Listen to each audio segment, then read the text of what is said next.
Hi friends, माझं नाव मंजुळा आहे. माझं वय 45 वर्षे झालं होतं. पण या वयातही माझा फिटनेस चांगला होता. आतापर्यंत मला दवाखान्यात जायची गरजच पडली नाही. माझा नवरा दगडू माझ्यापेक्षा 5 वर्षांनी लहान होता. तो दिसायला माझ्यापेक्षा जाड आणि खूपच सावळा होता. पण या वयातही त्याला आत्ताच लग्न झाल्यासारखं वाटत होतं. मी किती समजावून सांगत होती, पण तो काहीही थांबतच नव्हता. मला एखादा दिवस आराम दे म्हणून मी त्याच्या खूप मागे लागायचे, पण तो त्याबाबत अजिबात ऐकत नव्हता. आम्हाला 2 मुलं होते. एक मुलगा पुण्यात तर दुसरा मुलगा मुंबईमध्ये नोकरी करत होता. ते दोघे आता स्वतःच्या पायावर उभे राहिले होते. यामुळे घरामध्ये आम्ही सध्या दोघेच होतो. दोघे असूनही कोणी एखादा पाहुणा आला की माझा नवरा त्याची जाण्याचीच वाट पाहायचा.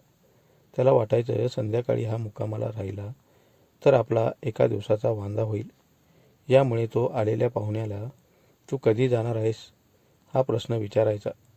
यामुळे येणाऱ्या पाहुण्यांना माझ्या नवऱ्याची सवय माहीत झाली होती. या वयातही तो बायकोला मोकळी सोडत नाही असं सारं गावभर पसरलं होतं. माझ्या मैत्रिणीला हे सर्व सांगितल्यावर माझ्या नवऱ्याचं त्यांना खूप कौतुक वाटायचं. त्या मला म्हणायच्या, मंजुळा, तू खूपच लकी आहेस. तुला या वयातही मोठ्या प्रमाणात सुख मिळतंय. आमचा नवरा तर 40 नंतर फारच थकून गेलाय. आठवड्यातून एखाद्या वेळेस बळच मागे लागून आम्हाला ते मिळवावं लागतंय. यामुळे तू खूप भाग्यवान आहेस.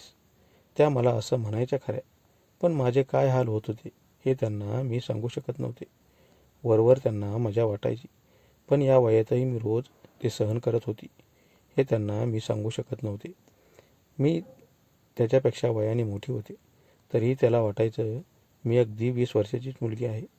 यामुळे गोळ्या औषधं घेऊन तो संध्याकाळी बरोबरच दुपारीही तो आता मोका साधून घेत होता.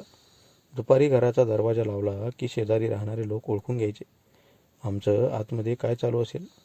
1-2 महिन्यातून आमची मुलं मुंबई पुण्याहून आले की स्वतःच्या मुलांचाही त्याला डिस्टर्ब वाटायचा. त्यांच्यासमोरही मला रात्री उशिरा बेडमध्ये घेऊन जायचा आणि अगदी पहाटपर्यंत. यामुळे मुलांच्याही लक्षात आलं होतं आपले बाबा नेमकं कसं आहेत. माझं वय त्यापेक्षा जास्त असल्याने माझा उत्साह हळूहळू कमी होत चालला होता. पण त्याचा उत्साह माझ्यापेक्षा आता दुप्पट वाढत चालला होता. त्याच्या या सवयीमुळे मला कधी माहेराला जायला भेटत नव्हतं. खूपच महत्त्वाचं काम असलं तरच तो मला स्वतः घेऊन यायचा आणि संध्याकाळी माझ्या घरच्यांना वेगळी रूम मागायचा. त्याची ही सवय माझ्या घरच्यांनाही माहीत झाल्यामुळे बाबांनी वरच्या माळ्यावर एक रूम काढली होती. एवढ्या सर्व लोकांना त्याची सवय माहीत होऊनही त्याला त्याचं काहीच वाटत नव्हतं. तो फक्त अंधार व्हायची वाट पाहायचा आणि जेवणानंतर लगेच मला बेडवर जायला सांगायचा.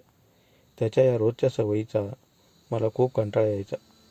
आपण त्याच्यापासून दूर झालो की तो एखाद्या दुसऱ्या बाईच्या नादाला लागेल म्हणून मी गुपचूप त्याचं सारं सहन करत होती. रोज संध्याकाळी मी त्याला खूप विनंती करायची आणि म्हणायची, अरे दगडू, आता आपली मुलं मोठी झाली आहेत रे. ते धोरणाला लागली आहेत. त्यांच्या लग्नाचा आपण आता विचार करायला पाहिजे. पण तुझं लक्ष फक्त माझ्याकडेच आहे.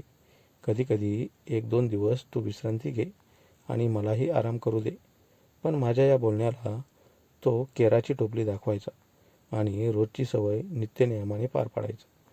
लोक म्हणतात वय झालं की आराम करायला पाहिजे, पण माझ्या बाबतीत अगदी उलटं घडत होतं. लोकांच्या तशा म्हणण्याला मी मात्र अपवादच होते. आमच्या घरापासून त्याचा ऑफिस खूप जवळ होतं.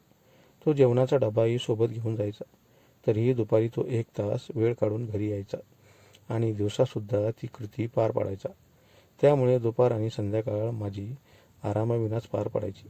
लोकांना फक्त बाहेरून वाटायचं मी खूप मजा करत आहे, पण मी सहन केलेलं सारं काही लोकांना दिसतच नव्हतं. त्यामुळे मी ठरवलं होतं, नवऱ्याच्या त्या कामाची आपण कोणाकडेच तक्रार करायची नाही. आपण आपलं दुःख सहन करायचं आणि एक एक पाऊल आता पुढे टाकायचं.